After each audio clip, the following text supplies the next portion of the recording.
California is a blue state, very, very blue. Just as blue as you think it is, it's even bluer than that. Biden clobbered Trump in California by nearly 30 percentage points. Democrats outnumber Republicans there by nearly 2-1. There are 5 million more Democrats than there are Republicans in that state. No Republican there holds state office.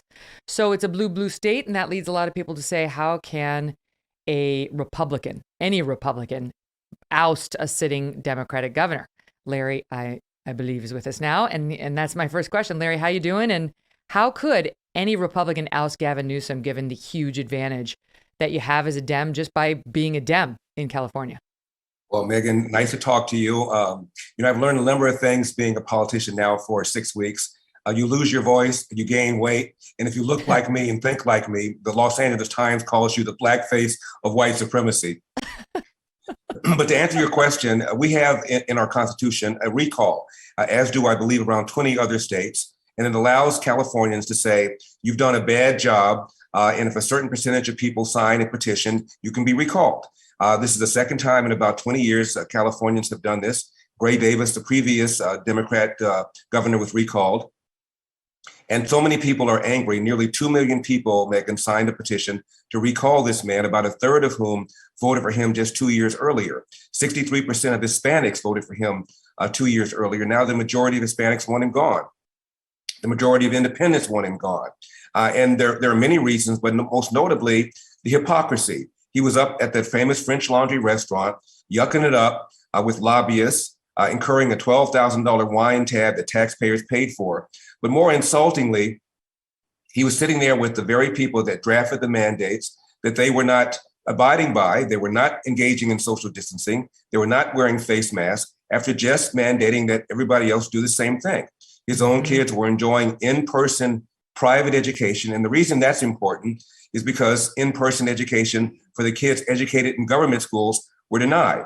Now, before the pandemic, Megyn, the quality of the education kids were getting in government schools was already bad. We're near the bottom in test scores of all 50 states. Only about 17 or 18 spend more money per capita than we do. And before the pandemic, 75% of Black boys could not read at state levels of proficiency. And those levels are not high. The math scores are even worse. Nearly half of all third graders could not read at state levels of proficiency. Again, math scores worse, and 80% of the kids educated in our government schools are Black and brown. And I mentioned they're raised only because people like Gavin Newsom pride themselves on caring about Black and brown people. Well, the number one route to leave poverty to get to the middle class, of course, is to finish high school. And all too often, kids graduating from our urban high schools cannot read, write, and compute at grade level. They're getting ripped off. And what they're afraid of, why I'm so terrifying to them, is because I came from the inner city. I went to a public high school. I know firsthand about the deteriorating quality of public high schools, and I can speak to people in ways that other Republicans have not in the past. So I'm going to break that stranglehold that Democrats have had on Black voters and brown voters. And one of the big reasons is going to be because of the issue of school choice. Mm-hmm. I believe the money should follow the child rather than the other way around. And I'm supporting education savings accounts, which is going to be a ballot initiative probably sometime in November of this year. So the parent can put a child into a charter school, a religious school, a home school, or if they choose a private school. And the teachers union is deathly afraid of that because, of course, the teachers would not be union members and they would not get those automatic dues. So for all those reasons, Californians want Governor Gavin Newsom out. And also he shut down the state to the point, Megyn, where a third of all small businesses are now gone forever. Many of these small businesses owned by, again, Black and brown and Asian American people that Gavin Newsom prides himself on caring about. For the first time in our state's history, and we're 170 years old, Megyn, people are leaving California. Middle-class people cite the number one reason, the cost of housing. The average price of a home just hit $800,000.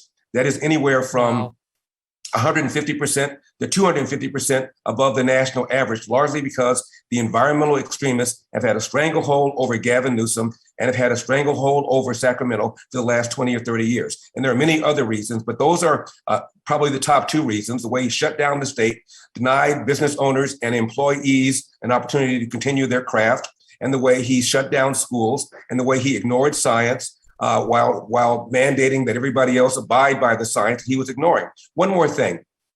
He also mandated that you wear face masks outdoors. Well, he had his own kids in summer camp not wearing face masks. So it's the hypocrisy that angered so many people. And in my opinion, come September the 14th, we're going to have a brand new governor, and that governor's name is going to be Larry Elder. You lay it out so clearly, Larry. I mean, it's like, so the LA Times in this absurd piece calls you the black face of white supremacy because of comments that you've made, because of positions that you have that are pretty conservative Republican positions. You're not even that conservative. You're more like a libertarian. You don't like a lot of government interference in our lives.